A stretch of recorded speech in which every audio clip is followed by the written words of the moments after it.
मुझे बर्खास्त करके शिक्षकों की आवाज को दबाने की जो नाकाम कोशिश उसका हिसाब करने के लिए शिक्षकों ने वह कैंडिडेट बनाया। मैं साथियों वीडियो स्टार्ट करूं उससे पहले मैं आपको तिरहुत विधानसभा में जो एमएलसी उपचुनाव हुआ है उस उपचुनाव में कुल 18 उम्मीदवारों ने अपनी नाम दर्ज करवाई थी, जिसमें से हमारे जो सबसे प्रिय नेता बंशीधर ब्रिजवासी थे उन्होंने जीत दर्ज किया है।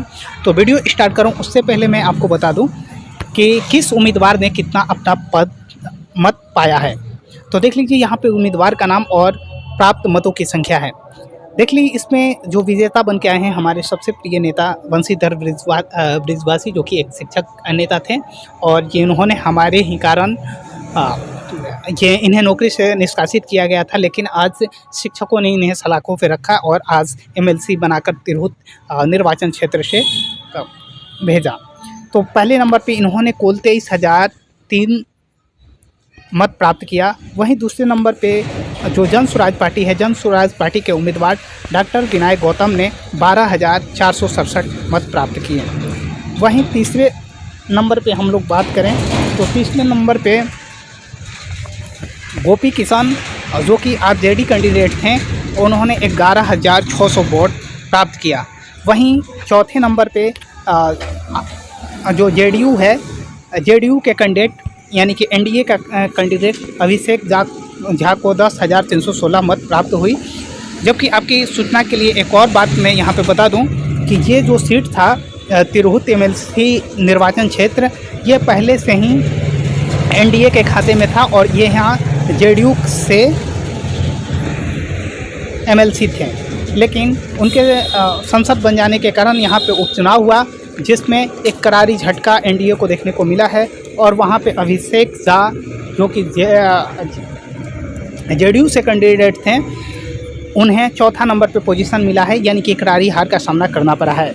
अगला कैंडिडेट, अब जितने भी उम्मीदवार हैं वे उम्मीदवार निर्दलीय इन्होंने चुनाव लड़ा, जिसमें राकेश रोशन को 3,920 पदें प्राप्त हुई, संजय कुमार को 4,932, अरविंद कुमार विभात को 299, अरुण कुमार जैन को मात्र 81 वोट प्राप्त हुआ। वहीं ऋषि कुमार अग्रवाल को 99, एहतेशामुल हसन रहमानी को 511 मत मिले, प्रणय कुमार को 198, वहीं भूषण महतो को मात्र 42 वोट मिला और मनोज कुमार वत्स को 422 और राजेश कुमार रोशन को 174 मत प्राप्त हुए। वहीं रिंकी कुमारी को 487 मत प्राप्त हुए, संजना भारती को 58, संजीव भूषण को 321, संजीव कुमार को 113। और अन्य जानकारी के लिए बता दें कि वहां पे 75,800 कुल 86 वोट थे, जिसमें अवैध मैप जो घोषित किए गए उनकी संख्या 6,843 थी। तो इस प्रकार से सीटों की संख्या हो गई। अब आ जाते हैं हम लोग जो हमारे प्रिय नेता बंशीधर ब्रिजवासी हैं, उन्होंने क्या कुछ कहा है, उन्हें भी सुन लेते हैं। नहीं, कभी नहीं, हमारी कोई चुनाव की कभी तैयारी नहीं रही है। हम तो शिक्षक थे, हम चुनाव कैसे लड़ते? अगर मुझे बर्खास्त नहीं किया गया होता, सरकार ने मुझे बर्खास्त करके शिक्षकों की आवाज को दबाने की जो नाकाम कोशिश उसका हिसाब करने के लिए शिक्षकों ने वह कैंडिडेट बनाया। मैं अपने से चुनाव लड़ नहीं रहा हूँ। हमारा जो चुनाव है यह शिक्षकों का निर्णय है और शिक्षकों का संघर्ष है। यह अन्य पार्टियों के लिए चुनाव इलेक्शन हो सकता है, शिक्षकों के लिए संघर्ष। देवेंद्र ठाकुर तो कह रहे हैं कि शिक्षकों को फ्री में जो मौका दिया इससे पहले तो लोग ठेका पर काम कर रहे थे। ठेका पर काम कर रहे थे, उसके पहले जो शिक्षक थे वो कौन ठेका पर काम कर रहे थे?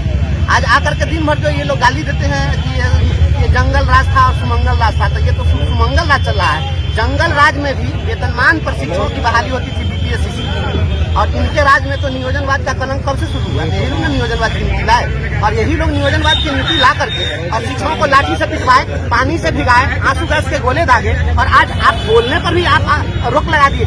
पहले तो बोलने पर कभी रोक नहीं लगी थी, आप तो संविधान का गला घोट रहे हैं। संविधान का गला घोटने वाले जिनकी आप बात कर रहे हैं वो सदन में कभी कुछ बोले हैं क्या? उनके बारे में तो आप बहुत लंबे चौड़े कदकाठी के हैं, बहुत पैसे वाले आभा मंडल वाले लोग बन सकते हैं, लेकिन संघर्ष के लिए कभी बोले क्या? शिक्षा के लिए उन्होंने क्या आवाज उठाई थी? एक बात उन्होंने शिक्षकों के लिए 2022 में उठाई और कहा कि शिक्षकों का आई कार्ड बनना चाहिए, वो भी आई कार्ड नहीं बना, याद है?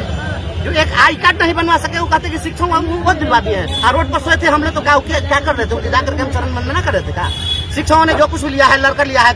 बिहार किसी के बाप की बकौती नहीं है। यहाँ के संसाधन पर हर एक शिक्षक, हर एक नौजवान, हर जन्म लेने वाले सबका समान अधिकार है। इसलिए अधिकार के लिए लड़ाई लड़ते हैं। हम लोगों ने अपना अधिकार जो कुछ भी लिया है लड़ के लिया है, छीन करके लिया है। इन्होंने कोई हमको पारितोषिक नहीं। तैयारियों की बात करें तो जनता से कैसा रिस्पॉन्स मिल रहा है जो वोटर है? यहाँ स्नातक की पूरे बिहार में 6 सीट है और किसी भी सीट के विजेता को 20,000 से ज्यादा वोट नहीं आता। हमारे तो 65,000 से ज्यादा केवल कार्यरत शिक्षक और आप जैसे पत्रकार लोग, जितने अधिवक्ता हैं, जितने शिक्षाविद रहित शिक्षक हैं, समाज के प्रबुद्ध लोग हैं, सभी लोग शिक्षक से जुड़े हुए हैं। क्योंकि हम समाज में जीते मरते हैं ना, हम पटना में जाकर तो हवेली में हवा खाते नहीं है। तो सभी लोग जुड़े हुए हैं स्नातकों से।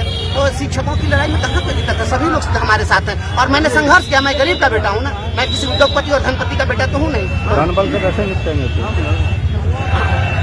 धनबल कभी भी काम नहीं आया है। यह देश जो है यहाँ पर अमीरों का इतिहास नहीं है सर। यह जो इतिहास है यहाँ पर फकीरों का इतिहास है, अमीरों का इतिहास नहीं है। हम वैसे फकीर हैं इनकी जूती को नीलाम करने वाले लोग, इनके धनबल पर संघर्ष का बल बहुत भारी है। उसकी तुलना ये नहीं कर सकते धनबल से। अगर धनबल की बात होती तो सारे धनबली नेता होते।